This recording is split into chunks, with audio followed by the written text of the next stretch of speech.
Hey everyone, Ken's Wilde here with Wild Child Horsemanship, and welcome to another episode of Ask Wilde. Spotless, neither is you. Once in my life, I'm gonna see it through. You want spotless, I'll always lose. Don't want love, I want the truth. In the Ask Wilde series, we answer your guys' questions on equine behavior, horse training, just a bunch of horse-related topics. So if you have any questions that you would like to have answered, please be aware that I do have a lot and I'm super duper busy, so I'm trying to get to them as fast as I can. But if you have any questions that you would like answered or that you'd like to talk about, definitely shoot us a message on Facebook, Instagram, or email, TikTok, wherever it is convenient for you. So let's get started. I bought her from someone who saved her from a kill pen. She had the halter grown into her, has scars on her face, and whip marks all over her body. We think she was just beat and bred. I have done lots of groundwork with her and have gained her trust and have ridden her. She's not mean, she's just scared of everything and knows nothing. She just turned 5 in July. The problem I'm having with her is back feet. She kicks any time I try rubbing and picking them up. My farrier is strong enough to hold them until she's done. 1 to 3 kicks out, then she's done, but I'm not. I have brushed her legs all the way down, rubbed on her butt, legs, thighs, brushed her tail, used a rope to pick up her feet, and she's fine. But the minute a hand touches her back legs, she's kicking and I'm at a stop and not sure how to go about fixing this and would love all the help and thoughts you have, please. Emma Soto. First things first, thank you for rescuing this precious girl and giving her a second chance at life. People can be absolutely cruel and horrendous, and we just really don't deserve animals some days. So thank you for, again, giving her a second chance at life and showing her the love and attention that she probably hasn't been shown before. Secondly, I know that we did talk back and forth a little bit, and one of the things I mentioned was pain. So for anybody out there, one of the common questions that you should be asking with any behavioral issue is, could pain be a contributing factor?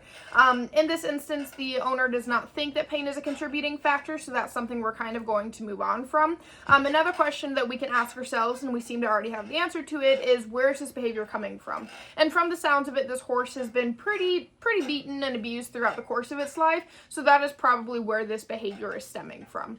So keep in mind, when a horse kicks, that is a defense mechanism. In the wild, kicking is a way that they have learned to protect themselves. Kicking can also become a learned behavior. So let's say you're going up to a horse and they kick out at you. What are you going to do? You're either going to back up or you're going to get kicked and then you're going to back up, right? So over time and time of this happening, that horse is going to learn that every time they kick out at you, you disappear. You mentioned that your farrier is able to hold on when she kicks out, and she only kicks 2 to 3 times. This is a good sign because this shows that she's not trying to kick you to kill you.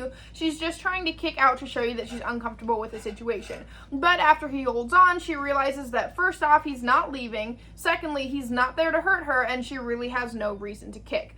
I know that you mentioned you're not quite strong enough to hold on when she does that, and that's okay. Horses are 1,200-pound animals. They can be incredibly difficult to hold on. Consistency is key. Not only do we have to be consistent in how often we work with our horse, but we should also be consistent in our cues and our responses. So your farrier is able to hold on 2 to 3 times, but you're not. So what this is showing her is that sometimes she's not able to kick out, other times she is able to kick out. So this is where the training aspect of it really comes in. I'm super proud of you for being able to brush her legs, being able to do it with a rope. It seems like you have really tried a lot of different options. And so what my goal is in this video is to show you an entirely new approach to doing it, right? So we're going to incorporate positive reinforcement. I do have a series in the works. I think an episode or 2 is out already. And it talks about the foundations of positive reinforcement. So what we're doing here is I want to show you how to create positive associations with picking up the hind legs, right? So I have a horse in here. This horse kind of has a history of kicking. It is not a very bad history of kicking, but I'm going to walk you through the process of incorporating positive reinforcement so that we can start to reward the behavior of not kicking and create positive associations when handling the hind feet. So this right here is Mouse. She is a Mustang off of a Native American reservation in a state that I am unaware of. She's a little bit thin right now because we just got her teeth floated and got her dewormed, as she will be headed to her new home here in just a few months. Please forgive the weedy round pen. It needs some desperate attention that I have not gotten around to yet. One of the first things that I try to do with a horse is make sure that they are comfortable with things touching their hind legs, such as the lunge whip. You also might notice that I reinforced after throwing it on her hind legs a few times, just as a way to show her that, again, she's doing the right thing. She is standing very well and politely, and she's doing a great job and deserves a reinforcer.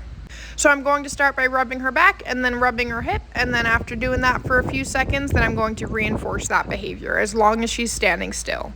Every time I go to rub her hind leg, I'm going to go lower and lower each time, and then I'm going to reinforce. I'm increasing the criteria of what I'm asking so that we can continue to make progress in the right direction.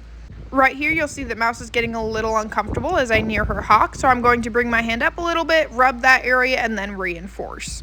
Mouse is communicating to me that she is uncomfortable, and so with that, I'm going to stop exactly where I am. I'm going to reward the try, and then I'm going to try it again in the next round. You'll see here that, again, she's kind of taking those steps. She's unsure, so I'm going to go up her leg a little bit more, rub that area, and then reinforce yet again. You might notice my body posture right here. I'm trying to keep my hip as close to her shoulder as humanly possible. Even though I'm reaching a little further, that is what I'm trying to do for safety purposes, because if she does tend to kick, whether she kicks out to the back or kicks out to the side, I'm a lot safer in this position than if I were to be closer to her butt. Right about here, you'll notice that I'm able to go from her hip to the middle of her leg, and I'm even able to get her to pick up her leg just a smidge. I wasn't really asking for it, but as I went to touch that cannon bone, she lifted it up, and so I'm going to reinforce that behavior, back away, and then we're going to switch sides. Over time, I will start increasing the criteria and asking her to hold her leg up for longer periods of time, but she at least just lifted her leg up, and she didn't do it in a manner where she wanted to kick. What you do to one side, you do to the other, so we are going to repeat the exact same process.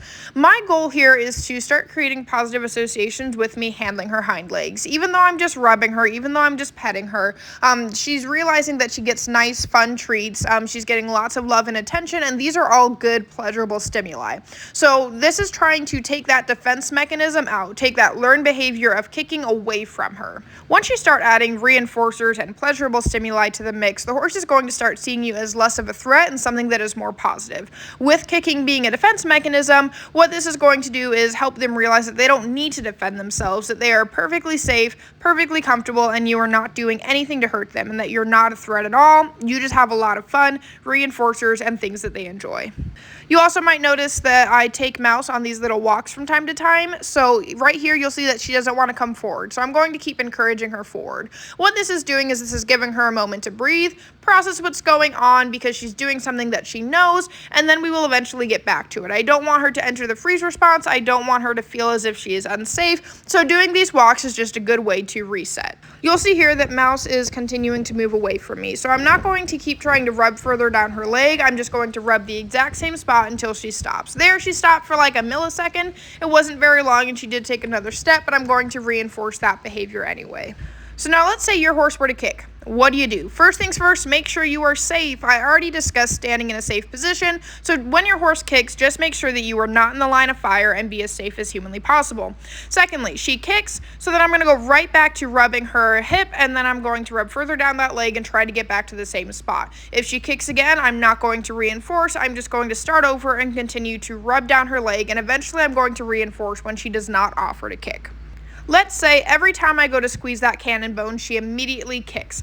I don't want to punish that kick, okay? So many people would start running that horse around in circles. They'd smack them on the butt. And these are all things that we want to try and avoid as much as humanly possible, because all this is going to do is show the horse that now there is pain involved. There is a reason to defend themselves, that you are a threat. It's just going to show the horse that now there are unpleasurable stimuli, and that can add to a whole host of other problems that we really don't want to open up.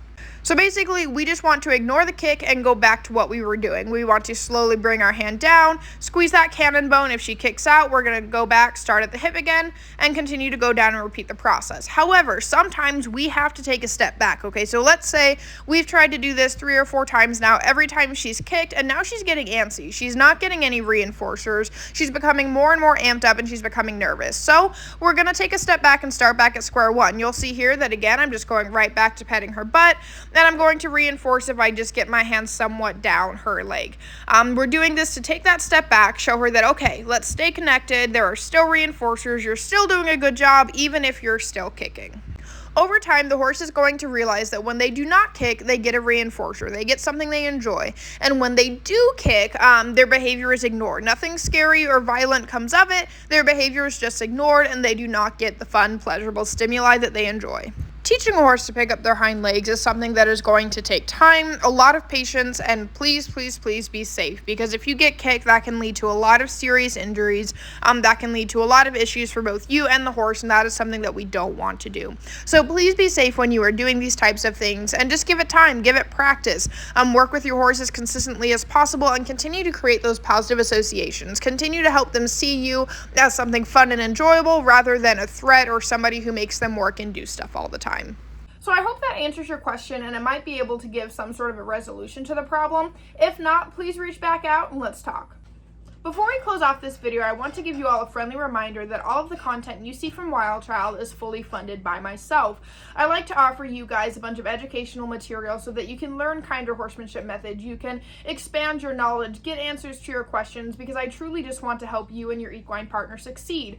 I like to offer this at absolutely no cost to you guys because the world is so expensive right now, and I really just want to help you guys. I really want to help create a better world for the horses we all love so much and just advocate for better, more humane horsemanship practices. However, if you guys would like to help support the sanctuary horses, fund the cameras and the editing and all the other materials we need to create this content, I have a list of ways that you can donate. I am not a registered nonprofit. I am just an LLC trying to make ends meet while educating others on something that I'm very passionate about. So don't forget to hit the red subscribe button. Check us out on Facebook, Instagram, TikTok, our podcast, and the many other things that we have to offer. Stay strong, stay true, stay wild, and we'll see y'all next time.